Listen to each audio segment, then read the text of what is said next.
and blessing. So essentially, pareho lang yan.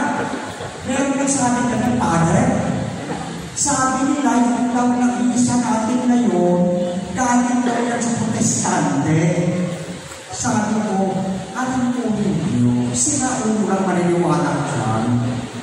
Bakit? Isa pala nag-iisa sa ngalan ng Ama at ng Anak at ng Espiritu Santo, lahat ng protestante talbudan dyan. Wala naman sila protestante na mag-umpisa ng dasal na sign of the cross. Meron mga protestante na meron tabernakulo, na may malaking krus na ganyan sa taas, may larawan ng mahal na kayo na ng isang tumalong kuseno. Wala.